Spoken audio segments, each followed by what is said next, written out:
ko lang malaman, Hi meron na po. bang reaction si Presiding Officer Chis Escudero doon sa lumabas na report na sinisimulan na daw ligawan ni Senator Chis Escudero, Senator Jinggoy, magkapatid na Villar, Senator Lauren Legarda to convict VP Sara? That is totally untrue po, no? I asked the presiding officer, natawa lang siya. Sabi niya, talaga lang, tinatanong mo pa yan sa akin. So that Mm. is completely untrue po na wala pong ganong mga moves on his part. Mm. He is busy and his time is taken up by reading and studying the case, both the witness testimony, the number of documents, at saka yung mga resolutions na kailangan niyang ilabas. In a way po nga, parang marami siyang kailangan pang ilabas na resolution dahil sa mga na-cancel na trial dates. So, mas busy po siya gawin yon kesa po mamulitika regarding Mm. that. At saka matagal-tagal pa po, as sinasabi po natin, no? If you even you consider the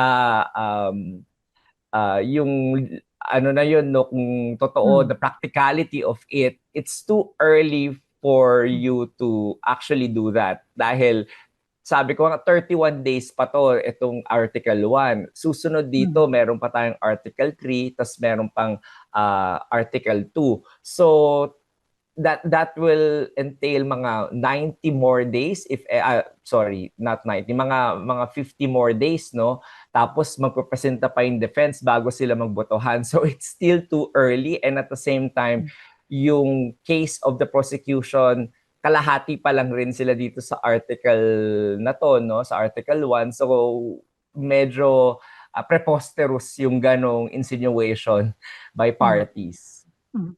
So, anong tingin doon ni Senator Chis Escudero? May plano na i-discredit? Ano yung nakikita niya na intention ng ganong balita? I-discredit yung maganda niyang paghawak sa impeachment trial? Actually, he didn't describe anything to me kung anong tingin niya doon. Mm. Parang nung tinanong ko lang siya, parang ang ano niya lang, bakit mo pa ako tinatanong? Parang alam mo naman na wala namang ganyan. Alam mo naman na hindi totoo yan. So yun lang, parang so preposterous for me to even raise it up to him. So I Mm. think ganun din yung iniisip niya na parang it's so preposterous na may ganung issue na logically, practically, uh, hindi Ah. siya feasible for the meantime, or hindi gagawin ng isang matinong politician to do it this early on. Mm. Pero pwede yung gawin kapag patapos na, sir, o hindi rin, o improper Hindi yun din. eh. I don't think hindi ganoon si Senator Escudero eh. Parang Mm. as you know, no, kahit na before, laging ini-issue sa kanya yan yung regarding the Senate presidency, ganyan din yung pinalabas na issue. So lumang tugtugin na po yan eh, if you consider it. And any person pwedeng anuman, basta i-allege mo lang, parang yan na yan. At yung person na sinasabihan ng ganon, siya ngayon yung nabibigyan ng burden of proof na patunayan yung kanyang innocence on the matter. Even wala namang ebidensya, no? At wala siyang kailangan gawin. However, in a court of law, which is logical, ito po dapat sinusunod natin, no, sa ating mga araw-araw na paniniwala sa mga lumalabas po na news. Kung sino po nag-allege, siya ang kailangan magpatunay, at Ah. yung kailangan mag-defend sa sarili niya, yung accused o yung respondent, walang kailangan gawin. Kung hindi ma-prove yung allegation, he or she can sit pretty there without doing anything because of the presumption of innocence. So lagi po natin kailangan isipin yun, na dapat ganon yung mas logical na pag-iisip kesa yung sa kabila na maniniwala kagad tayo sa allegations. Ang problema, parang dating, sir, blind item, walang source.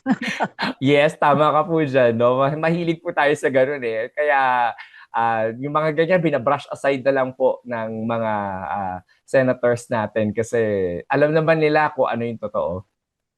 Last na lang on my part. So on Monday, sir, kung meron ng impeachment trial, ilalabas na ni Presiding Officer Escudero yung pong ruling at warning sa both parties kaugnay ng kanilang mga naging public statement at saka pinopost sa social media.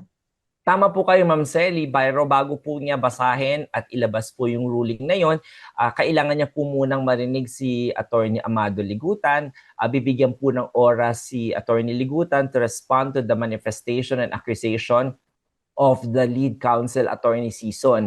At pagkatapos po nun, baka kung may kailangan ibahin sa ruling niya, base dun sa sinabi ni Attorney Ligutan, baka magkaroon ng konting break para maiba lang po yung draft niya, at kung wala naman po yung ine-expect ni presiding officer na sasabihin ni Attorney Ligutan, ay yun din yung naisip niya na sasabihin ni Attorney Ligutan, yung ruling niya babasahin niya na po kagad without any more taking a short break. Okay, thank you, attorney. Salamat po. Thank you po, Ma'am Selly. Attorney, papasok po si Ate Nims. Andiyan na po ikaw? Present. Hi, Attorney. Hi. Good morning. Opo, Attorney, tungkol dun sa bank and other financial documents that were submitted by the banks, AMLAC and BIR, kailan po yun ipapa-access sa lawyers ng prosecution and Opo, defense? meron na pong si Attorney Bantug, no, yung ating clerk of court, tsaka si presiding officer, they have already almost completed the inventory at saka po yung pag-examine ng mga, lalo pa yung mga for in-camera examination ni presiding officer, yung mga anti-money laundering council reports po.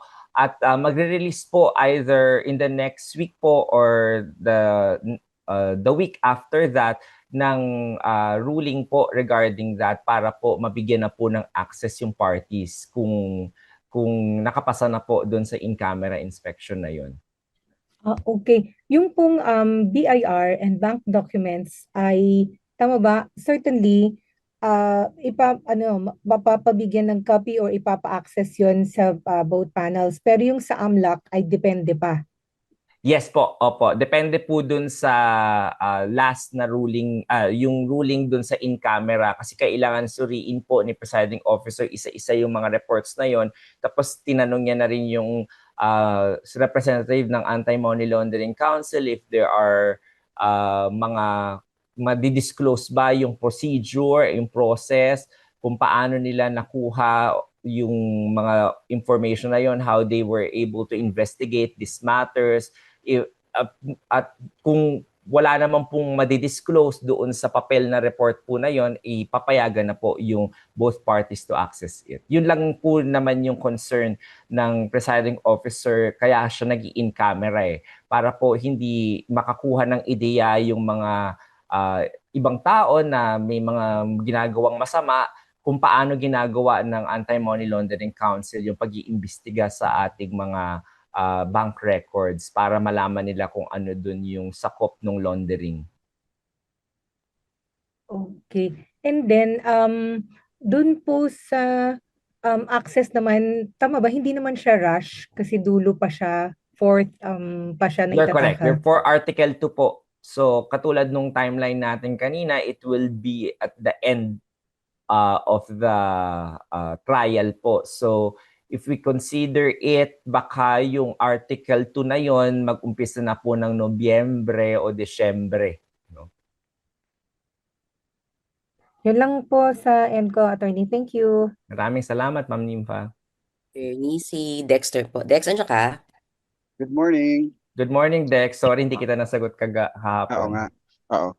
Attorney, balikan ko lang yung issue doon sa mga statement ng prosecution.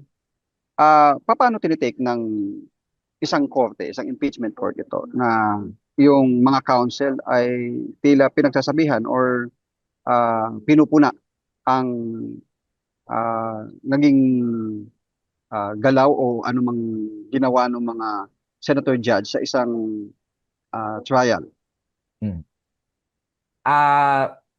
Dexter, unang-una, hindi ko alam ano yung pinapatunguhan mong statement kasi maraming statement sila, no? Araw-araw yata nagpe-press briefing Kaugnay sila, po no? ito, So hindi ko alam yung specific na statement na yun, no? kaugnay ito doon sa pagpuna nila na dapat daw ang isang senator judge, dahil nasa konstitusyon, kailangang dumalo personally doon sa trial at hindi yung nagmo-monitor lang doon sa isang sulok outside the courtroom.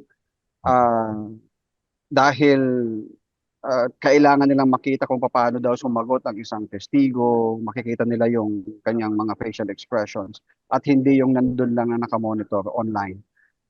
Paano po ito tinitake ng impeachment court? Yung mga ganitong ah, pahayag ng counsel outside the court mismo. Of course, yung impeachment court will consider that matter, no? Dahil may nagmo-monitor naman ang ating branch clerk of court, tsaka yung mga staff po, minomonitor naman yung mga pahayag na yan.